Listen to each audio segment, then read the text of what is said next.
Ahora sí. Ya chiquillos y chiquillas, háganme preguntas ahora si quieren, si en este pequeño recreo les surgió alguna duda, eh, o si no, seguimos con un ejemplo de aplicación de lo que acabamos de ver. Bueno, me interrumpen si les sale alguna duda. Entonces, lo que yo les contaba al principio de la clase es que los potenciales eléctricos obedecen el principio de superposición de la misma manera que los campos eléctricos obedecen el principio de superposición. De hecho, los, los potenciales eléctricos obedecen el principio de superposición porque el campo eléctrico obedece ese principio. ¿Ya? Eso ya lo mostramos. Entonces nosotros vimos que si uno tiene una distribución de cargas,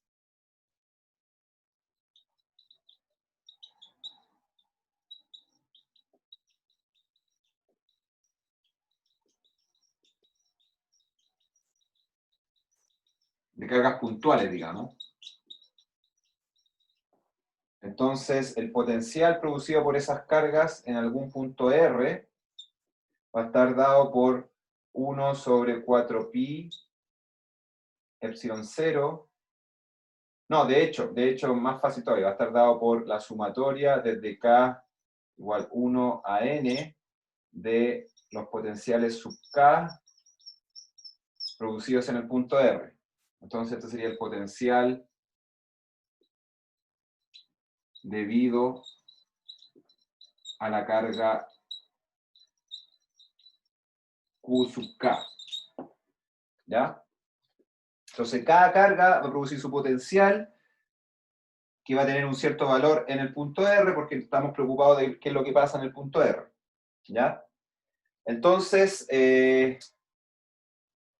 tomando esta expresión de acá, eso implicaría que esto es igual a la sumatoria desde K igual 1 a N de Q sub K sobre 4pi epsilon 0 por 1 sobre módulo de R menos el R sub K, que vendría siendo la posición de la carga Q sub K, ¿ya? Menos 1 sobre el módulo de R0, que es la posición donde el potencial se va a hacer 0, menos RK.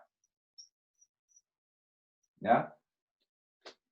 Eso cuando tenemos cargas puntuales, ¿ya? O sea, la carga 1, la carga 2, la carga 3, ¿ya? Pero en la mayoría de los casos, a pesar de que en la naturaleza las cargas sí son cantidades discretas, porque al final la materia está hecha de electrones y protones, y otras partículas más exóticas que esas, pero en general la mayoría de las veces son electrones y protones. Esas partículas tienen cargas que tienen un valor fijo y por lo tanto la carga total de un sistema va a ser una suma discreta de cargas, pero son muchísimas cargas, por lo tanto no me conviene hacer el cálculo en términos de una sumatoria, sino que me conviene más hacerlo en términos de una integral, y eso supone que estoy reconceptualizando un poco las cosas y pensando que la carga corresponde a una suerte de continuo, hay una distribución continua de cargas, ¿ya? Y si hago esa suposición, la cual me da buenos resultados cuando tengo muchísimas cargas, lo que voy a Profe, hacer es, profe, una duda. ¿sí? Por ejemplo, para una distribución de cargas puntuales, el R0 para distintas R sub K, ¿se puede ir cambiando o tiene que ser fijo para todos? Fijo, porque el R0 es el punto donde el potencial total es cero, Si es ¿ya? que, como había dicho antes, que podían haber varios R sub 0, como que me Claro, generó esa duda. claro, no, tu duda tiene todo el sentido, pero ahí yo tendría entonces que enfatizar que en el fondo a lo que me refiero es que R0 es arbitrario y puede tomar cualquier valor, pero al final cuando tú eliges un valor para R0, ese es tu valor, ahí tú te casas con ese R0 y es el R0 del potencial, ¿ya? O sea, el potencial va a tener un punto o varios puntos en el espacio que incluyen a este R0, ¿ya? Y donde se cumple que el potencial vale cero, ¿ya? Entonces, Ya. R0 se define como un punto en el espacio donde el potencial va a valer cero, y eso viene asegurado por el hecho de que el potencial en R está dado por esta expresión. Entonces, si yo evalúo mi potencial en R0, voy a obtener una integral que va desde R0 a R0 y eso va a ser cero, ¿ya? Y eso siempre va a ser así, independiente de la naturaleza del campo eléctrico, ¿ya? Entonces, ahora estamos yendo a un caso en que este campo eléctrico está generado por una cierta distribución de cargas, ¿ya? Donde yo voy a tener que considerar cuál es la expresión para el potencial producida por cada una de ellas, pero esa expresión va a llevar un R0 que va a ser el mismo para todas las cargas, ¿ya? Ya, profe, y entonces, para distintos R sub 0, el potencial eléctrico me debería ir cambiando. Eh, Aunque, ¿o para no? distintos R sub 0 mi potencial eléctrico, claro, porque en Es el que fondo, como... sí, porque en el fondo el potencial eléctrico tiene esta libertad de que tú le puedas sumar una constante, ¿ya? Entonces cambiar el R0 equivale a cambiar esa constante. Cuando tú fijas el R0, fijas la constante y ya no tienes la ambigüedad, ya no tienes esta libertad de decir que el potencial eléctrico en el fondo puede tomar cualquier valor, porque esa constante arbitraria que tú podías poner o agregar al potencial, ya no lo vas a poder agregar una vez que digas el potencial vale cero en este punto, ¿ya? Es como, Ya, profe, sí, a me ver, es quedó como, claro. Profe, ¿ya? profe, ¿Sí? en la sumatoria de abajo es R sub K, R sub R. No, la notación es que no se entiende muy bien. Esto es R sub K. ¿Esto, a este te refieres? Sí, R sub K. La K parece R. sí. Es K minúscula, ¿cómo harían ustedes la K minúscula? Bueno, no saco nada con preguntarle porque no me van a poder contestar, pero es verdad que la K minúscula parece una R, pero no se me ocurre otra manera de hacerla. Desde chico la hice así, de hecho. Esa guatita que le hace podría ser una rayita, como en el teclado del computador. Claro, pero esa es la K mayúscula. Profe, La K ¿y si Pero usa si mayúscula es el son una... rayitas. palito de la izquierda más grande, se ve como una K minúscula. Esa se ve con una K minúscula. No. Esa, la misma K que escribió como imprenta, pero con el palito de la izquierda más largo. El palo vertical más largo. Sí, Ah, esa es una K minúscula. sí. Ah, ya. Ya, está bien. Pero le advierto al tiro que me voy a equivocar porque como tengo esta costumbre, pero voy a intentarlo. Ya. ¿Y si usa una M mejor o una N? Eso es lo otro, gracias. Sí, mejor, mucho mejor. Vamos a ponerle I, ¿ya? Y ahí me ahorro todo tipo de problemas. ¿Cierto? Porque la I no la estoy usando para nada más. Sí, ocupemos una I.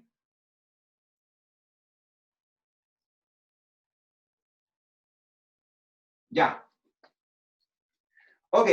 Ujú. Ya. Entonces, chiquillos. Lo que les estaba contando, aquí tengo un K, un Q sub K que lo voy a transformar en Q sub I. Ya. Entonces, esto es una sumatoria de cargas, digamos, ¿cierto? Multiplicadas por algo. Entonces, les decía que esa sumatoria yo la puedo transformar en una integral, y en ese caso, lo que tengo que hacer es que mi Q sub I lo tengo que reemplazar por un diferencial de carga, ¿ya? En el fondo, esto en el fondo lo que me dice es que esto es una sumatoria, pero de carguitas muy chiquititas, ¿ya? Y esto va a ir dividido por 4pi epsilon 0, ¿cierto?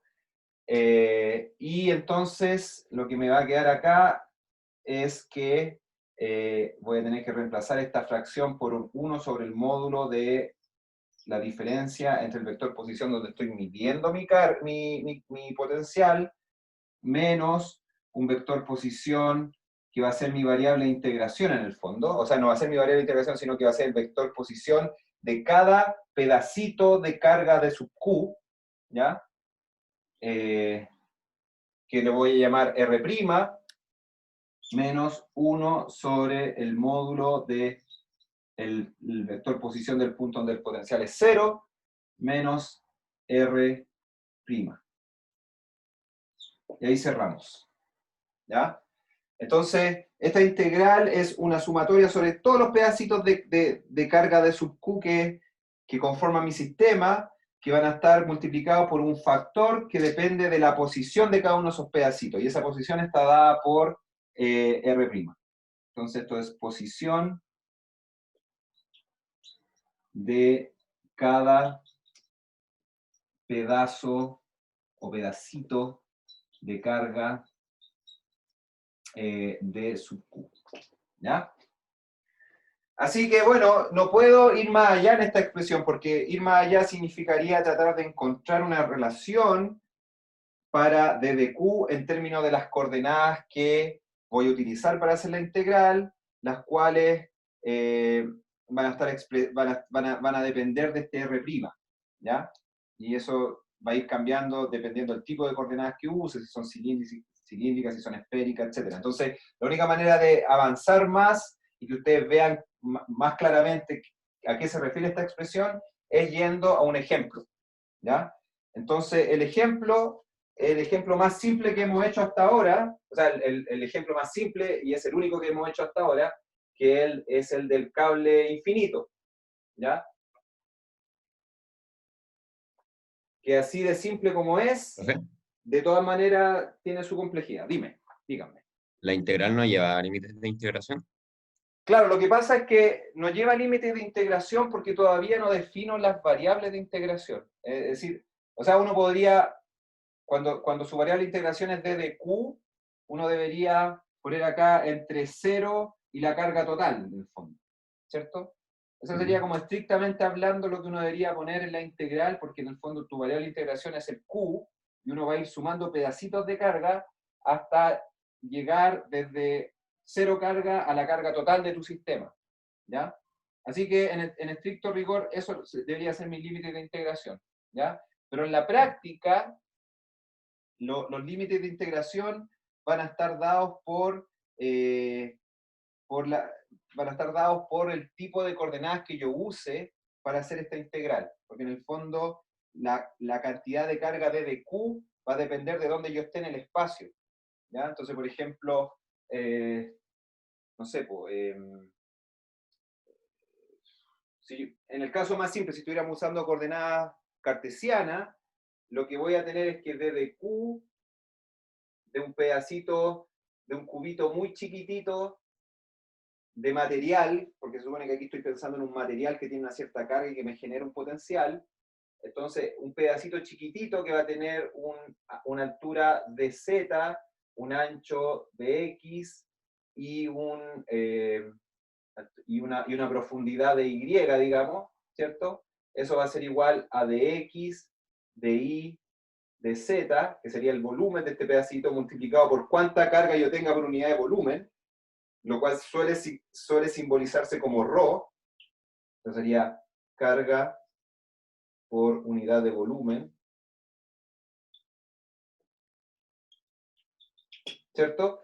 Y entonces mi d de Q se me transformaría en ese caso en eso, ¿cierto? Esta carga por unidad de volumen incluso podría ser una función de la posición, ¿cierto? Sería una función en el fondo de x, y, z, y en ese caso mi integral ya no la tendría que expresar como una integral sobre Q, sino que sobre X, sobre Y y sobre Z. Entonces me quedaría una integral sobre 3 variables de integración, donde yo tendría que especificar cuáles son los límites de integración para X, para Y y para Z.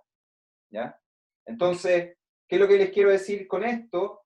Que una expresión más precisa para los límites de integración voy a poder tenerla una vez que yo defina cuál es el volumen que voy a integrar, ¿cierto? Porque en el fondo este objeto que voy a integrar en el eje X no va a ir desde menos infinito hasta infinito necesariamente, puede ir desde un X igual a 0 a un X igual a 20 centímetros, no sé, y en ese caso el límite de integración para X va a ser desde 0 a 20 centímetros.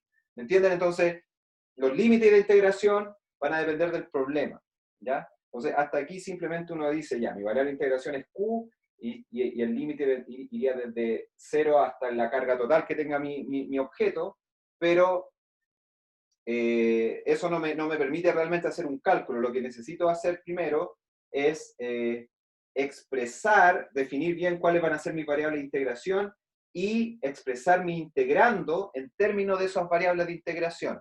Y una vez que tengo eso, ahí recién puedo decir, ok, entonces dada que estas van a ser mis variables de integración, luego me hago la pregunta de cuáles van a ser los límites para esas variables de integración. ¿Ya? ¿Se entiende? ¿Sí? Ya. Gracias. Ok. ¿Alguna otra consulta? ¿No? Ya. Ok, entonces vamos al ejemplo del alambre infinito.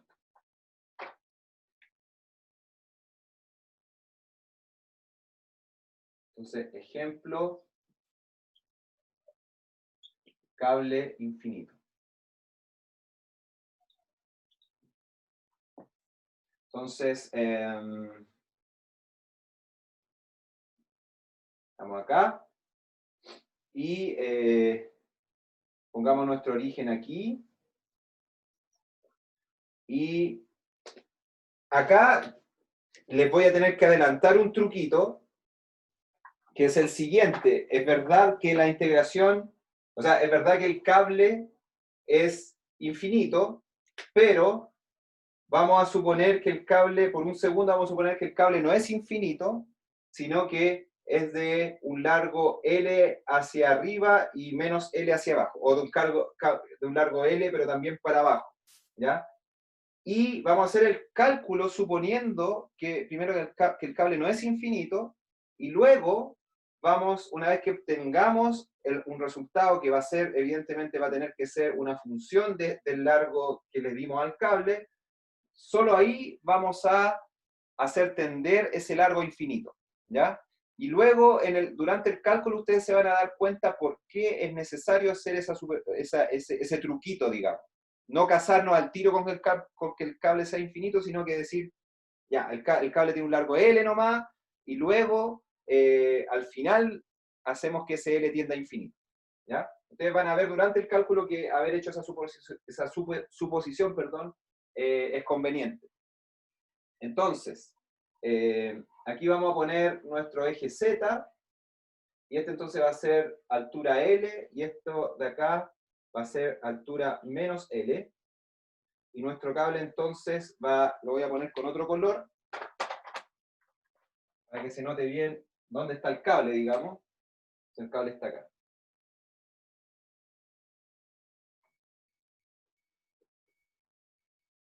¿Ya? Y aquí está entonces nuestro origen, y por lo tanto el punto donde vamos a medir el potencial va a ser este. ¿Ya? Entonces este vendría siendo nuestro vector posición R, que vamos de nuevo a ocupar coordenada cilíndrica, entonces nuestro R va a ser igual a ρ por rotongo. ¿Ya? Entonces vamos a tener en coordenada cilíndrica, vamos a tener la coordenada Z, la coordenada ρ y la coordenada φ. ¿Ya? Y el R0, chiquillos, va a estar en cualquier otra parte, porque acuérdense que el R0 es arbitrario. Entonces el R0, no sé, pues supongamos que el R0 está acá, en cualquier otra parte, ¿ya? Vamos a hacer un punto por aquí. Ok, entonces, ¿qué es lo que hacemos? Decimos, ok, en ese caso, mi D de Q va a ser igual a un D de Z multiplicado por la densidad de carga lineal de mi cable. Eso ya lo vimos cuando calculamos el campo eléctrico debido a un cable infinito, ¿cierto? Entonces, en ese caso, nuestro D de Q va a estar dado por lambda 0 por D de Z, ¿cierto? Donde lambda 0 es la densidad lineal de carga.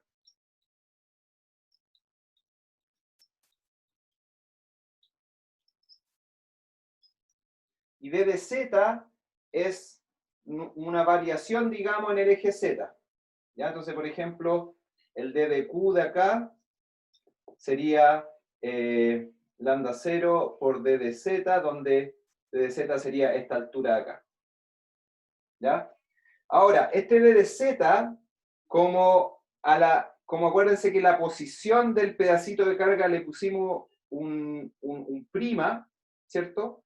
Entonces eso quiere decir que la coordenada z vendría siendo una coordenada z', ¿ya?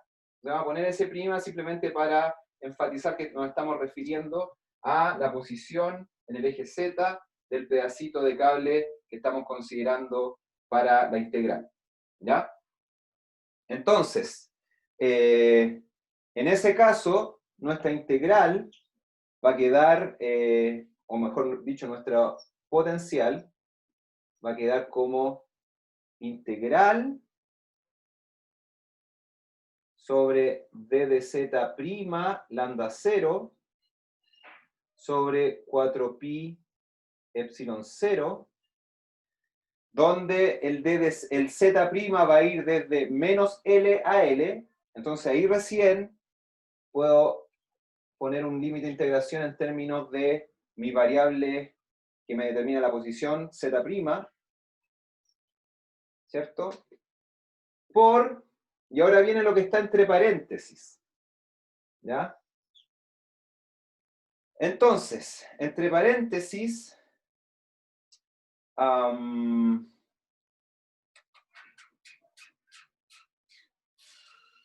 ya. Entre paréntesis va a ir primero esta parte de acá, ¿ya? Y aquí va a haber una pequeña sutileza, pero primero, chiquillos, nos vamos a enfocar en esta primera fraccioncita de acá, ¿ya? Entonces, lo que vamos a poner es 1 sobre el módulo de la diferencia entre el vector posición, donde estoy midiendo el potencial, y el vector posición del pedacito de cable que me está contribuyendo ese potencial. Es decir, lo que representa este módulo vendría siendo esta distancia que tenemos acá. Esta, ¿ya? Este vectorcito de acá, que acabo de dibujar, es el vector R menos R', ¿ya? Y por Pitágoras ustedes saben que esto vendría siendo, su largo vendría siendo la raíz de ρ cuadrado más z' al cuadrado. Entonces nos queda ρ cuadrado más z' al cuadrado, todo eso elevado a la 1/2. ¿Ya? Luego viene todo lo demás, ¿cierto? Pero si ustedes se fijan, el truquito que vamos a hacer acá es que todo el cálculo imagínense que nosotros ignoráramos esta parte del cálculo. Imagínense que nosotros ignoráramos esta parte que contiene el R0. Uno sabe que uno podría hacer el cálculo ignorando eso, y luego a lo que uno obtiene, restarle el mismo cálculo, pero reemplazando R por R0. ¿Ya? Entonces, lo que vamos a hacer como truquito, para no demorarnos tanto, es realizar este calculito ignorando esta fracción, pero manteniendo en nuestra mente el hecho de que cuando obtengamos el resultado, le vamos a tener que restar algo que va a ser exactamente igual, excepto que vamos a tener que reemplazar el R por el R0. ¿Ya? De esa manera nos vamos a saltar, vamos a partir por la mitad, digamos, la cantidad de cálculos que vamos a tener que hacer. ¿Ya? Así que eso lo vamos a expresar con unos puntitos suspensivos acá, simplemente para denotar que nos vamos a ahorrar esa parte del cálculo y la vamos a retomar al final. ¿Ya? Entonces, el resto es bastante fácil de hacer, digamos. Es simplemente realizar una integral. Voy a borrar esta parte.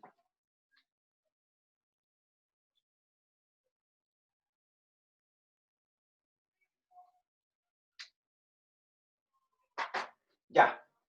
Entonces, vamos a sacar las cosas que son constantes.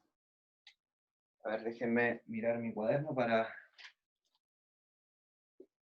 no perderme tanto. Entonces, vamos a sacar, ya, entonces vamos aquí vamos a factorizar por ρ. Entonces nos va a quedar, Profe, ¿sí? ¿qué iba ahí en los puntitos suspensivos? Disculpe. ¿Perdón? ¿Qué iba ahí en los puntitos suspensivos? Ah, lo que va en los puntitos suspensivos es el hecho, acabo de borrar la expresión, pero ¿se acuerdan que en el fondo lo que uno tenía era algo así como B de R igual a 1 sobre 4pi epsilon 0 por D de Q, 1 dividido en R menos R' menos 1 sobre R0 módulo menos R', ¿cierto?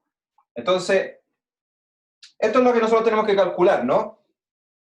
Entonces, lo que yo les acabo de decir es, miren, yo podría pescar esto, todo este cálculo, y partirlo en dos, y decir, esto es igual a 1 sobre 4pi epsilon 0 integral de d de q de 1 sobre r menos r' módulo, ¿cierto? Le ponemos un paréntesis, menos 1 sobre 4pi epsilon 0 por integral de d de q de 1 sobre módulo de R0 menos R', ¿cierto?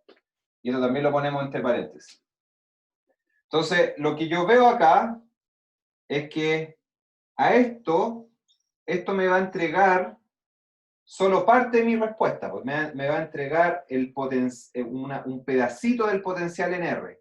Entonces, a esto yo le voy a llamar, esto me va a dar un número que va a depender de R, y lo voy a llamar, no sé, pues, cálculo, le voy a poner una C en función de R. ¿Cierto?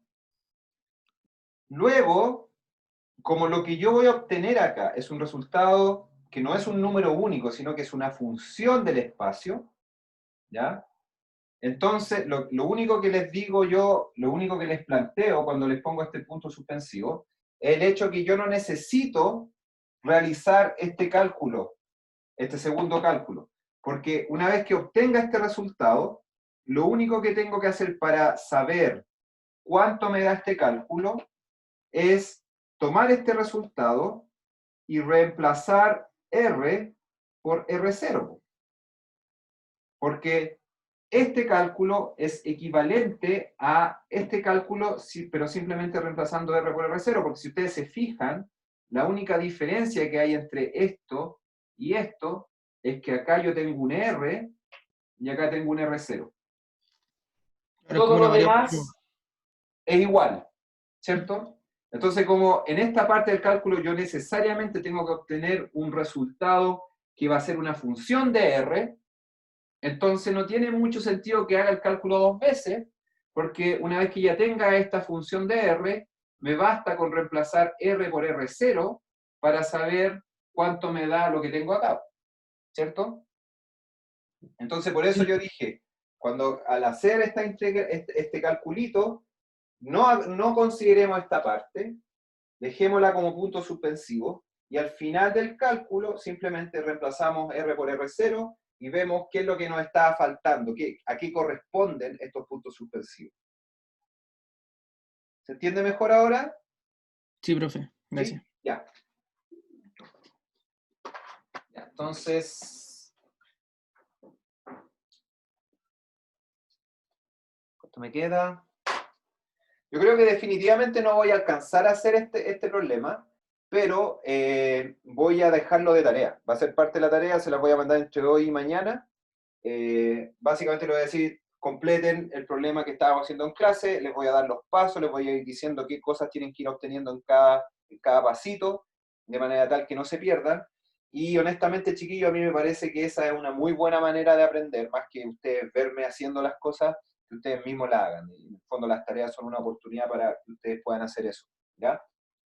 Así que me voy a ir lento nomás y me hacen cualquier pregunta y me detienen si es que tienen dudas. Entonces, lo que me queda acá es B de R igual, entonces simplemente voy a sacar las constantes para afuera, me queda lambda 0 sobre 4pi epsilon 0 por integral desde menos L a L de z prima, ¿cierto? Dividido, y aquí voy a simplemente factorizar por ρ. Entonces, este paréntesis lo factorizo por ρ cuadrado, pero como todo va elevado a la menos un medio, perdón, a la un medio, me tira un ρ en el denominador, y me queda entonces 1 más z' al cuadrado sobre ρ al cuadrado, todo eso elevado a la un medio. ¿Ya? Ok. Y lo que voy a hacer es darme cuenta que ahora yo puedo hacer un cambio variable y decir que z' sobre ρ le puedo llamar u, y eso implica entonces que d de z' es igual a d de u por ρ. ¿Ya? Entonces eso hace que esta integral... bueno, tengo que poner menos punto suspensivo, porque eso es para acordarme que luego al final tengo que restar la parte que tiene que ver con R0. ¿Ya? Entonces me queda lambda 0 sobre 4pi epsilon 0 por integral d de z' es d de u sobre... Perdón, d de u por ρ. Entonces me queda d de u por ρ. Y eso dividido en ρ por 1 más z' sobre ρ al cuadrado, pero z' sobre ρ es u, entonces me queda esto 1 más u al cuadrado a la 1 medio, menos punto suspensivo. Y aquí me tengo que fijar un poco en los límites de integración, porque mi límite de integración iban entre menos L y L para Z, pero ahora mi variable de integración no es Z, sino que es U. Entonces, como U es Z' menos ρ, dividido por ρ, entonces los límites de integración para U ya no son menos L y L, sino que son menos L sobre ρ y L sobre ρ. Entonces me queda menos L sobre ρ y L sobre ρ. ¿Ya? Y aquí se me van los ρ, y lo que me queda es una integral bien definida, ¿cierto? Que la voy a poner aquí abajito, que es que la integral de u sobre 1 más u al cuadrado a la 1 medio, uno sabe que eso es logaritmo natural de u más raíz cuadrada de u cuadrado más 1. ¿Ya? Ok, entonces, voy a ver, ¿dónde me hago espacio acá? No tengo espacio, ni tampoco tengo tiempo. Así que voy a simplemente ocupar lo que tengo aquí abajo, y me queda lambda 0 sobre 4pi epsilon 0 por logaritmo natural de u más raíz de u cuadrado más 1, evaluado entre menos L sobre ρ y L sobre ρ, menos puntos suspensivos, donde los puntos suspensivos es lo que tiene que ver con resultado aplicado a R igual a R0, voy a poner. Resultado aplicado al caso R igual R0. ¿Ya? Entonces, hasta ahí llegamos, chiquillos. Y luego viene todo un truquillo matemático donde ustedes se van a dar cuenta de por qué me conviene no definir los límites de integración entre menos infinito e infinito, sino que entre menos L y L, ahí lo van a ver explícitamente, pero va a quedar como parte de la tarea. Me interesa que la hagan, me interesa que practiquen, va a ser una tarea bien guiada, voy a ir diciéndole paso por paso, así que no se asusten, y creo que van a ganar en el hecho de haberla hecho ustedes y no que yo se las haya hecho en la pizarra. ¿Ya? Así que íbamos a completar el cálculo y de modo tal que en la próxima clase podamos ya empezar a pensar en medios dieléctricos y todas esas cosas, ¿ya? Así que no sé si tienen preguntas hasta acá. Yo de todas maneras hasta aquí corto la clase, es decir, dejo de grabar.